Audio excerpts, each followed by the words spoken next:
Hello and welcome back to another episode of the Nicole Vignola Show. It's me, Nick, your pocket neuroscientist, your sweetheart of self-development. Still rocking the necklace that my niece gave me. Today we're going to be talking about confidence, so 5 steps to becoming more confident. So as always, I'm going to break it down into the science first and then into the tips on how to become more confident. I'm going to explain what is going on in that little brain of yours so that you can understand why you may or may not be confident and how to improve it. First things first, if you've been following me for a while, you'll know that I'm always talking about this. Your brain is a prediction machine that essentially is trying to figure out what is going to happen in the future, and it matches that with a memory template of the previous experiences that you have gone through. So you may have a previous understanding as to how a situation should go, and therefore you predict future outcomes based on that experience.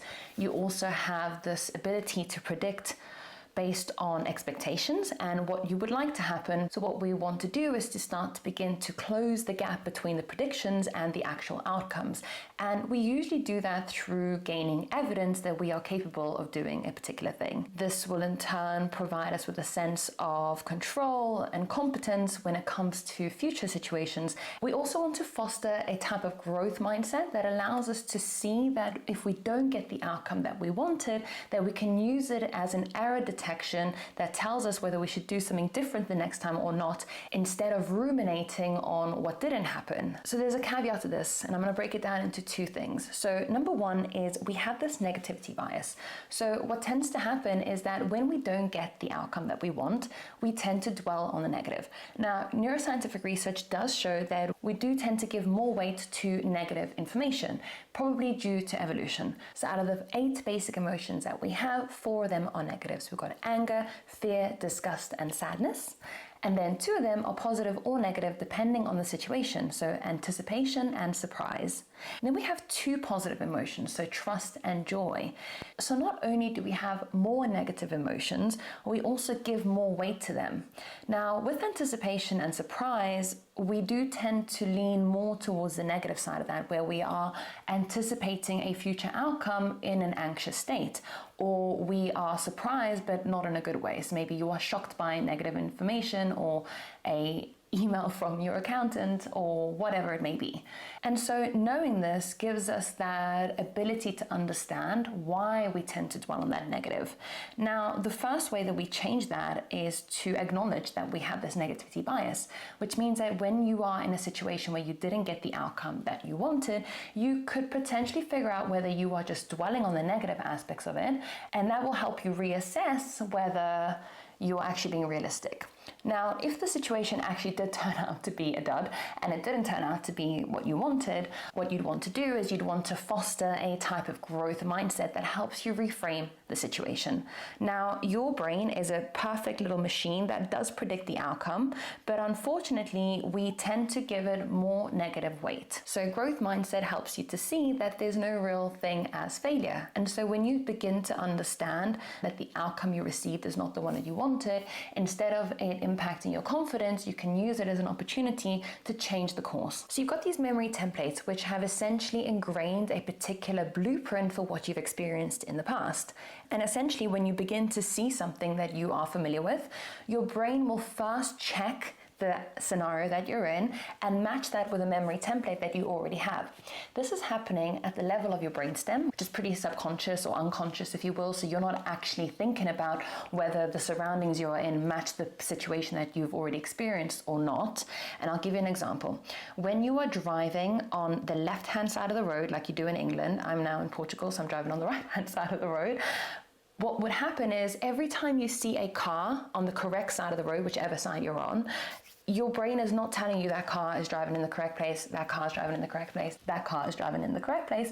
No, your brain is matching that scenario with a memory template of what it knows at the level of the basal ganglia and at the level of the brainstem. So your basal ganglia is responsible for motor execution and motor learning. So do you need to act on this particular scenario, or can you just let it go and you can actually use your brain for more cognitively demanding tasks like daydreaming or thinking about your day, planning or executing anything that you have on your to-do list. If a car were to be driving in the opposite direction, maybe down a one-way or going on the wrong side of the road, that is when your brain would see what's going on and it would see that it's not matching up with a memory template that is normal, and thus it will bring it to your attention, and then you'll start to enact on it.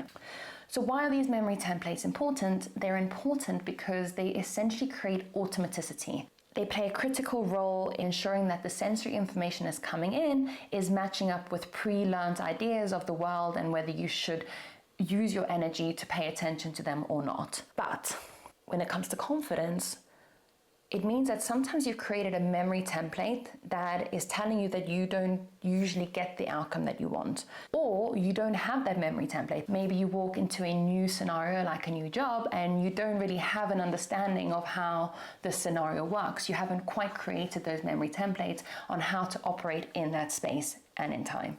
The reason why this happens is because your brain wants to save energy for more cognitively demanding tasks. It's not going to remind you to check your surroundings all of the single time and tell you whether everything is okay. If things are out of place or new, that is when your brain will start to pay more attention to it, especially if something is inordinate, like a car that's driving on the wrong side of the road. And so this means that sometimes your brain will predict an outcome based on inexperience. And that is where the lack of confidence kind of lies, because you only gain confidence by going to places where you have none. And so it requires you to step out of that comfort zone and start to create these memory templates of how the world works. Now let's add another layer to that. You want to gain evidence that you are capable in these particular situations. And then the other caveat is that you want to make sure that you are looking at things without this negativity bias lens, because that negativity bias has a penchant for lying to you and telling you that things are worse than what they actually are. You can assess that on a daily basis, on a weekly basis, and one way that you can assess this correctly is by essentially engaging your frontal cortex and then having self-reflection time. Because if you reflect in a state of high anxiety, high stress, you will end up catastrophizing, and that is just how the brain works. So how do we engage frontal cortex activity? You can do that by doing some breath work, meditating, going for a walk, exercise, anything that's going to help you gain that logical state of mind. You know that feeling when you're feeling a particular way and then you go for a walk or you do something else and you come back and you feel amazing and you're like, wow, I was actually just making that whole scenario up in my head. Yes, I'm well acquainted with that feeling, but this is the point, is that you have the self-regulatory tools to be able to come back from that state of mind and then reassess logically.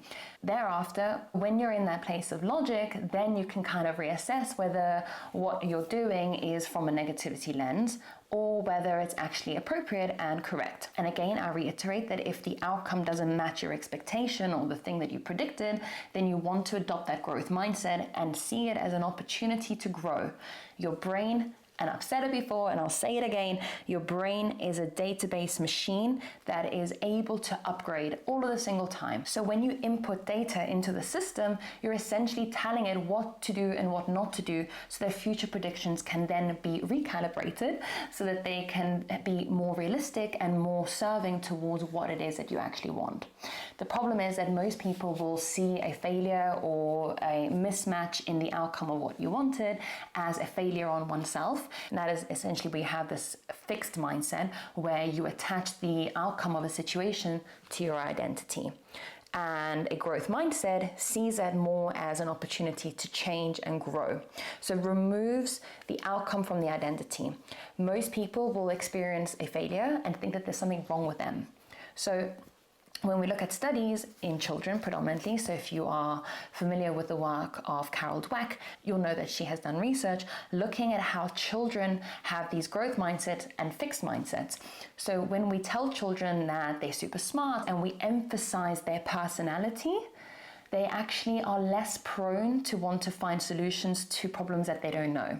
They start to lie about the grades that they've got. They start to try and make themselves look better than they actually are in an attempt to preserve their identity. When we tell children that their efforts are being seen and that they tried really hard, that is when they are more willing to take risks and they are more willing to be open about how they feel and find solutions to problems that they don't know. So in these studies, Carol Dweck has actually given them difficult problem-solving questions, and the ones who have a fixed mindset avoid them at all costs to try and preserve their identity, and the ones that have a growth mindset that were told that they are really capable and that their efforts are being seen are more willing to take risks risks and try and answer the questions that they don't know. And they're happy to fail as well. So to add to that, we've actually seen that in growth mindset training, there are parts of the brain, predominantly the anterior mid-cingulate cortex, actually increases in size and becomes more active over time. So it is a part of the brain that is plastic, meaning that it can change. So if you feel like you're somebody that has a more of a fixed mindset, I want you to know that you can absolutely change that into more of a growth mindset and learn to see that the outcome of situations is not a direct emphasis on who you are as a person. You start to remove the identity from the outcome.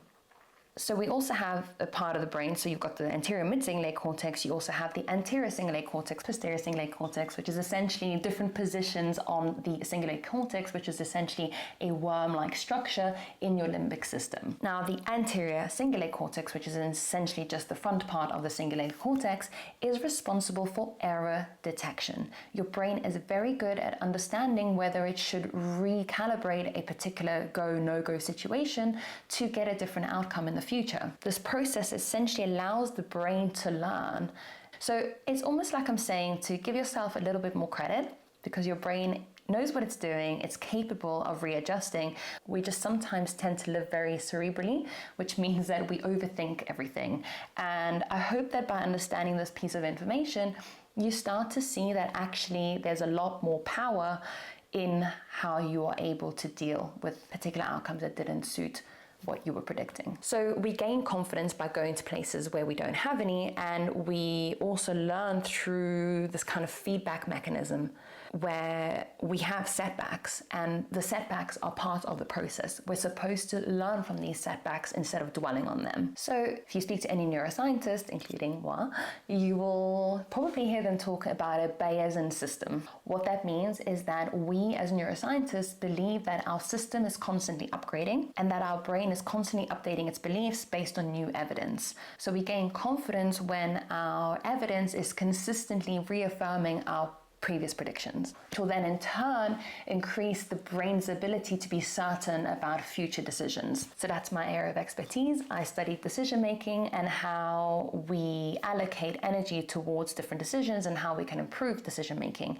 And essentially the crux of it is that there are, of course, wrong and right decisions, but regardless, you can only upgrade the system to know how to make a better prediction the next time. There's no real right or wrong decision. It's just the decision you made, and then how do you go from there? Because nobody has a degree in hindsight. I say that all the time, I say it again, it's like those arguments you have in the shower where you all of a sudden remember all the things that you wanted to say.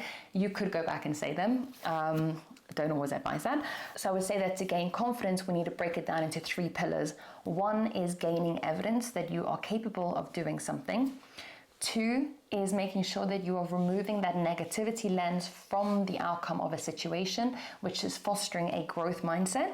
And 3, that you stick by your decision regardless of what you have decided, because the only way that you can change things is through adopting this Bayesian system that upgrades the system and essentially includes the error detection areas of your brain to figure out whether the next time you should do something different or not, rather than dwelling on the decision that you actually just made. Unless you can change your decision. Sometimes you can. That's cool. Most of the time you can't, because it's already set in motion a trajectory of probabilities and outcomes that are all going to amalgamate into something else. So now we move on to the 5 steps on how to become more confident. Number 1, and I'll speak from experience because this is a thing that really propelled me into becoming somebody that really understood who they were, and that is that you need to spend time alone. So many people fear spending time alone because you don't want to sit with the inner workings of your own mind, and I understand that. And if you know me and you know my work, you know I'm always banging on about sitting with it. You have to sit with it. You have to create a place in your mind that you want to be. Because if you don't want to be in your own mind, then where else are you going to go? You're just going to clutch at everything else in life in an attempt to gain relief, when really the relief that you need comes from within. When you spend time alone, you begin to know yourself. You begin to know what you want from life. You begin to know what you like, what you don't like, without the consistent external stimulus and influence on what it is that you like or don't like. If you're constantly being bombarded with different ideas and different beliefs and different outfit styles or whatever it is from social media or friends, people around you, like, how do you know what you want if you haven't actually spent time with yourself alone to figure it out without the external stimulus constantly influencing you? So that's my step number one, is to spend time alone. Number two, you need to rewire the way that you see comparison. So comparison, as they say, is the thief of joy. I do think that comparison can be healthy. I think it's completely normal for us to compare ourselves to other people and think about the qualities that they have that we don't have. But instead of attaching yourself to what they have that you don't, what about trying to see what you do have and how you can use that as inspiration to become better? So part of rewiring this comparison is also eradicating that constant habitual response to compare yourself to other people. So it is very easy to scroll on social media and see something that somebody else is doing and think that you need to do the same thing. So when that happens, and I'm talking about it because I think it's really common with people, comparison is one of the biggest issues that I get. Breakups and comparison, negative thinking, one of the biggest topics in my social media, one of the biggest things that people reach out to me for. When you rewire your relationship to how you see other people, and you begin to see it as inspiration, and you start to maybe even be happy for something that somebody else has, and you stop attaching yourself to the idea that you need to have what they have or that you need to be doing things the way that they're doing, you begin to change your habitual response to constantly saying to yourself that you haven't got what other people have. I'll say that again. You begin to change your habitual response that tells you that you don't have what this other person has, because that in itself is evidence that you don't have these particular things. And now you're creating a memory template that is telling you that you don't have X, Y, Z, or that you need to be doing better in this situation to have all of these different things. And some of these things are unattainable. And that is when self-reflection comes in, and you need to reassess whether you are comparing yourself in a quote unquote healthy way, or whether you're comparing yourself in a way that is not helpful to you, that is creating evidence around everything that you don't have. Step number 3, and I love this quote by Gore Vidal, and that is that the unfed mind devours itself. And when we don't have a passion, a hobby, something to attach ourselves to, our mind is scattered. And so when you have a goal, when you work on your goals, or when you set upon achieving something and then you do it, your brain is gaining evidence that it is capable of doing all of these different things. You essentially bank evidence that says, hey, I was able to get to step B, C, D, all the way through to Z and beyond. And so find something that you can become good at. Maybe it's a hobby, maybe it's your career, maybe your hobby is your career and you're one of those lucky people. But essentially striving for challenges and then achieving them. So go and get good at something. The other side of this coin is that one of the things that really reframed my mind around how I saw myself was how much vast and available knowledge there is at our fingertips all of the single time. I mean, we're living in unprecedented times where we can literally just Google anything and learn about it. I read a lot, and I think that that for me has been my saving grace for the majority of my life, because I'm always learning something new, even if it's something really small. And so it shows me that this world is so full of possibilities to gain knowledge and understanding. So it removed the emphasis from me thinking about myself in a particular way with a negative light. Because isn't it wonderful to be able to dive into knowledge and understanding and curiosity of the world, and essentially upgrade our system in that way? Because again, you're just inputting more data into the system, and these memory templates are increasing, and the probabilities for the outcomes of situations has thereby increased because you have more information, healthy information. You are programming your system with cool knowledge, for lack of a better term. Step number 4 is essentially a segue from step number 3, which is to get uncomfortable. You want to put yourself in situations where you don't have confidence. You know, I didn't gain confidence being a public speaker by not doing it. I had to overcome the fear of being on stage and being in front of people and talking to the camera. If anyone's been following me since day one when I started making videos, you will see that in the beginning I was rather awkward, if I do say so myself. And I actually documented a lot of that journey with you guys because it was something that I was not very comfortable doing.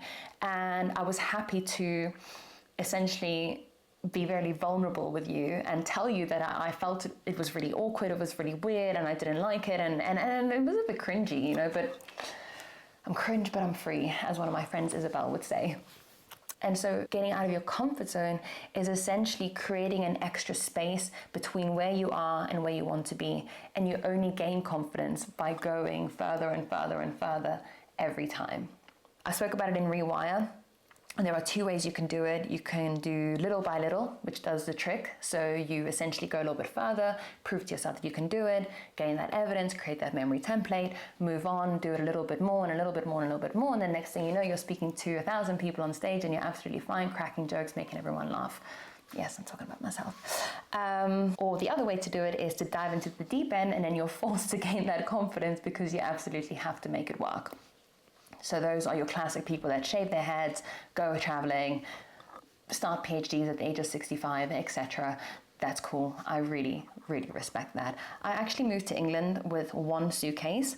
I had a hotel booked for 4 days, and then I had no other plans. I literally had no idea what I was going to do. I just absolutely knew that I wanted to be there, and I made it work. I didn't know a single soul in London. I had pennies to my name. I rented my friend Adam's sofa for £5 per night, and even that was too expensive for me. And yeah, I guess I threw myself in the deep end. So shout out to Adam for, you know, not once asking me when I was going to move off his sofa. And I would say that I've probably done it both ways. Little by little does a trick. And I think that diving in is also good. And then lastly, it's step number 5. So you want to make sure that the hardware component, your brain and your body, are in good working order so that you can continue to make these software upgrades. So you want to make sure that your sleep is under wraps. You want to make sure that you're hydrating correctly. You want to make sure that you're meditating, stress management, eating right, exercising. Did I say exercise already? Exercising regularly. When you exercise, you actually increase gray and white matter volume in the brain. So you're increasing the plasticity of your brain. You are setting yourself up for success. When you forfeit on sleep, you are essentially diminishing your availability for energy resources and your ability to think and ability to put yourself in difficult situations.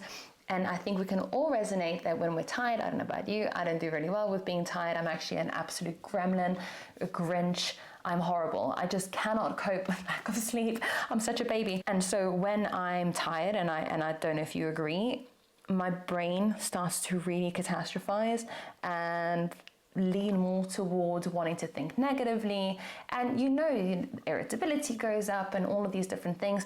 That is because your brain is becoming inflamed, your body is becoming inflamed. If your body is inflamed, it's essentially impacting your ability to create serotonin. So I'll just quickly go into some deep science with you guys. So you've got the tryptophan pathway.